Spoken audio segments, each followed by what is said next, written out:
Visakha steel plant ను 100% ప్రైవేటీకరిస్తున్నామని 2 నెలల క్రితం కేంద్ర ప్రభుత్వం ప్రకటించింది. లాభ నష్టాలతో సంబంధం లేకుండా ప్రభుత్వ రంగ సంస్థలను ప్రైవేట్ పరం చేయాలి అన్నదే కేంద్రం లక్ష్యమని అర్థమవుతోంది. అయితే నష్టాల కారణంగానే విశాఖ ఉక్కును ప్రైవేటీకరించాలని కేంద్రం భావిస్తోందని అనధికార ప్రచారం జరుగుతోంది. ఈ ప్రచారానికి ఉక్కు సంకల్పంతో చెక్ పెట్టింది స్టీల్ ప్లాంట్. మార్చితో ముగిసిన ఆర్థిక సంవత్సరంలో రికార్డ్ స్థాయిలో లాభాలు సాధించింది.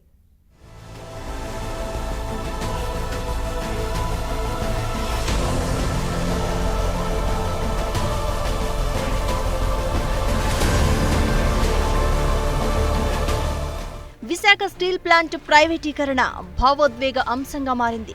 స్టీల్ ప్లాంట్ను 100% ప్రైవేటీకరించాలన్న నిర్ణయాన్ని వ్యతిరేకిస్తూ భారీ ఎత్తున ఉద్యమం సాగుతోంది. ఈ ఉద్యమానికి పార్టీలకు అతీతంగా అందరూ మద్దతుగా నిలుస్తున్నారు. స్టీల్ ప్లాంట్ ఆంధ్రుల సెంటిమెంట్తో ముడిపడిన అంశమని, ప్రైవేటీకరణ సహించబోమని ప్రజలు, పార్టీలు తేల్చి చెబుతున్నా కేంద్రం వెనక్కి తగ్గడం లేదు.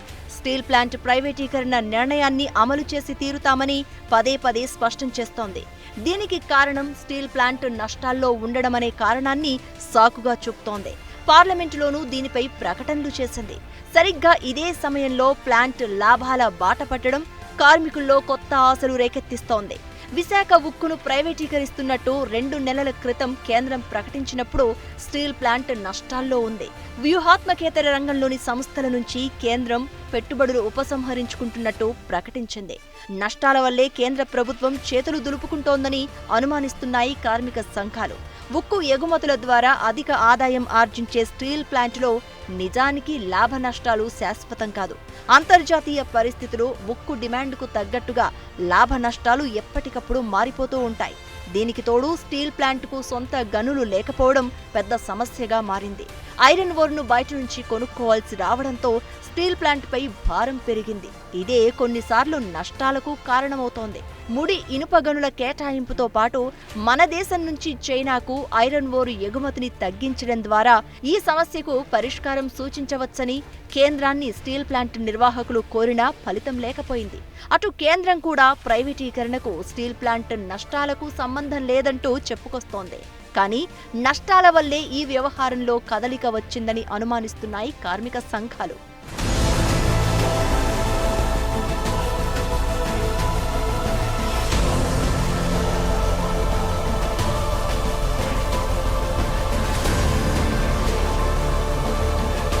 ఈ పరిస్థితుల్లోనే విశాఖ స్టీల్ ప్లాంట్ కేంద్రానికి సవాల్ విసిరింది.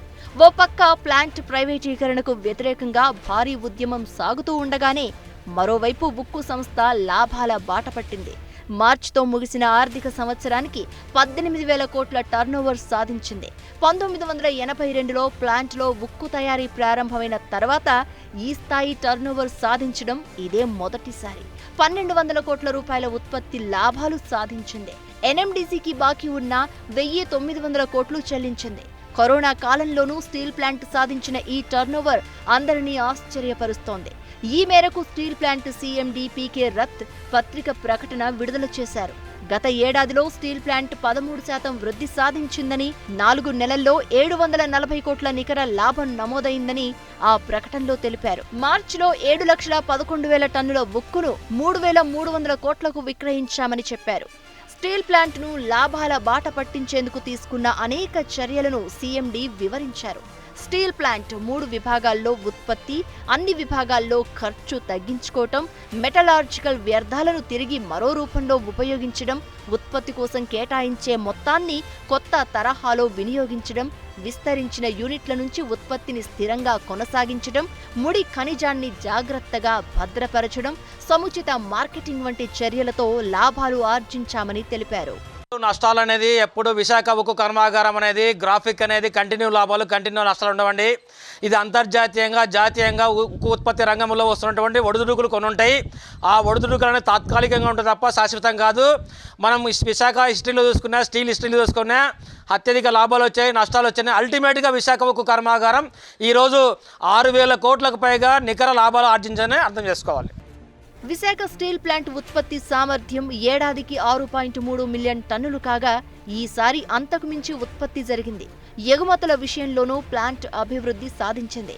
1.3 మిలియన్ టన్నులు ఎగుమతి జరిపింది.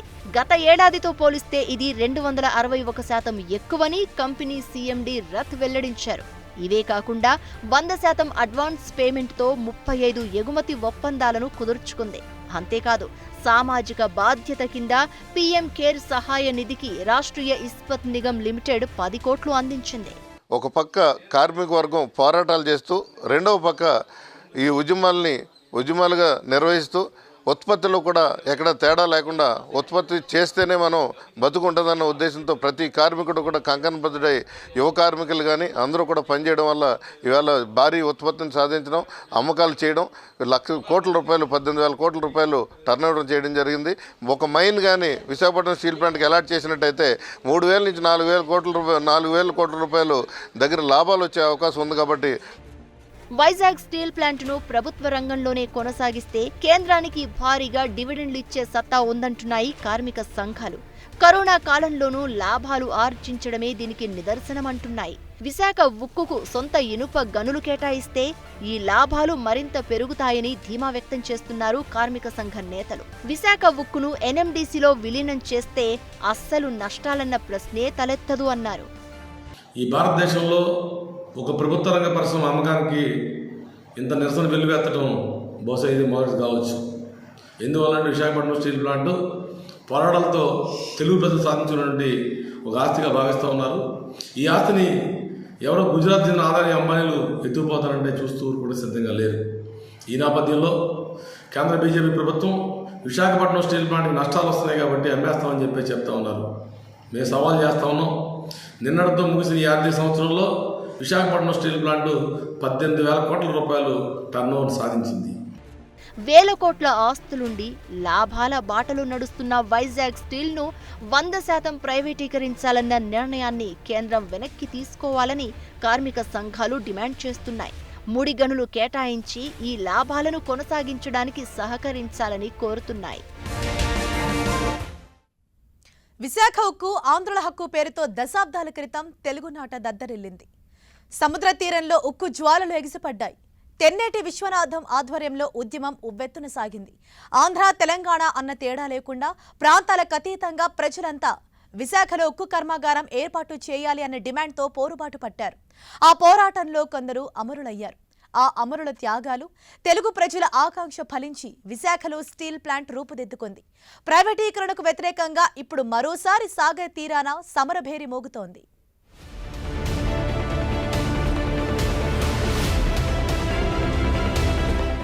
విశాఖ వాణిజ్య కేంద్రంగా మారడానికి స్టీల్ ప్లాంటే ప్రధాన కారణం.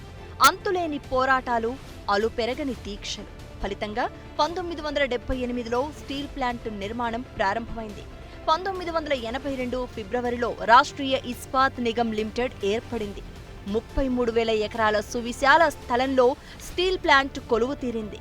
ఆ తరువాత విశాఖ రూపురేఖలు మారిపోయాయి. ప్రత్యక్షంగా పరోక్షంగా 17,500 మందికి ఉద్యోగాలు కల్పించింది. స్టీల్ ప్లాంట్ చుట్టుపక్కల 1,950 చిన్న తరహా పరిశ్రమలు ఏర్పాటయ్యాయి. వాటిపై ఆధారపడి 2 లక్షల మంది జీవిస్తున్నారంటే స్టీల్ ప్లాంట్ విశాఖ నగర జీవనంపై ఎంత ప్రభావం చూపుతుందో అర్థం చేసుకోవచ్చు.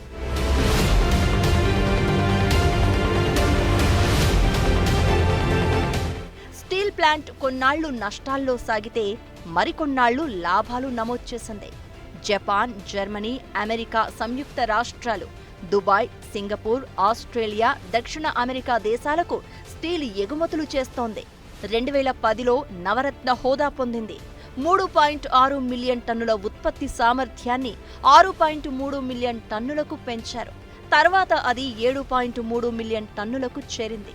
పూర్తి స్థాయిలో పనిచేస్తే స్టీల్ ప్లాంట్లో 20 మిలియన్ టన్నుల ఉత్పత్తి చేసే అవకాశం ఉంది. స్టీల్ ప్లాంట్లో 10% వాటాలు విక్రయించాలని అప్పటి యూపీఏ ప్రభుత్వం ప్రకటించినప్పుడు తీవ్ర వ్యతిరేకత వ్యక్తమైంది. దీంతో అప్పటి ప్రభుత్వం వెనక్కి తగ్గింది. 10% వాటా విక్రయిస్తామంటేనే వ్యతిరేకత వచ్చిన విషయాన్ని గమనించకుండా ఎన్డీఏ ప్రభుత్వం 100% ప్రైవేటీకరణకు సిద్ధమవడంపై విమర్శలు వ్యక్తమవుతున్నాయి. కేంద్ర ప్రభుత్వం ఒక దుర్మార్గమైన ఆలోచనలో ఇది బంగారు భవిష్యత్తు ఉన్న కర్మాగారం కాబట్టి ఒక బంగారు బాతు లాంటిది, ఒక మంచి ల్యాండ్ 1,000 ఎకరాల భూమి ఉంది, అంతేకాకుండా మంచి ఎక్విప్మెంట్ ఉంది, రిజర్వాయర్లు ఉన్నాయి, పవర్ ఉంది, కోల్ ఉంది. ఇట్లాంటి ఎన్నెన్నో ప్రయోజనం చేసినటువంటిది విశాఖపట్నం స్టీల్ ప్లాంట్. ఎవరైనా పట్టుకుపోతే వాళ్ళకి ఒక బంగారం దొరికినట్టే పరిస్థితి. అందువల్ల కేంద్రం దీన్ని కుట్ర వేసింది. అందువల్ల పెద్ద ఎత్తున ఆందోళన చేస్తున్నాం. కేంద్ర వార్షిక బడ్జెట్కు ముందు విశాఖ ఉక్కును ప్రైవేటీకరిస్తామని ప్రకటించడం ఏపీలో తీవ్ర సంచలనం సృష్టించింది. ప్రైవేటీకరణకు వ్యతిరేకంగా వామపక్షాలు, కార్మిక సంఘాల నేతలు, రాజకీయ నాయకులే కాదు సామాన్య ప్రజలు పోరుబాట పట్టారు. విశాఖ ఉక్కును ప్రైవేటు పరం కాకుండా కాపాడుకుంటామన్న నినాదాలు విశాఖ అలల హోరుతో పోటీ పడుతున్నాయి. పొరుగు రాష్ట్రం తెలంగాణ నుంచి ఉక్కు ఉద్యమానికి మద్దతు లభించింది. అయినా కేంద్రం వెనక్కి తగ్గడం లేదు. స్టీల్ ప్లాంటును 100% ప్రైవేటీకరించాల్సిందేనన్న భావనతో ముందుకెళ్తోంది. వివిధ మంత్రిత్వ శాఖలతో ప్రత్యేక బృందాన్ని నియమించింది. కర్మాగారానికి ఒక ధరను నిర్ణయించడంతో పాటు లీడ్ బ్యాంకర్గా ఎవరిని నియమించాలో పరిశీలించనుంది ఈ బృందం. ఉక్కు కర్మాగారం విక్రయానికి అడ్డంకిగా ఉన్న సమస్యలను తొలగించి ప్రక్రియను వేగవంతం చేయడంపై ఈ కమిటీ కీలక సూచనలు చేస్తుంది.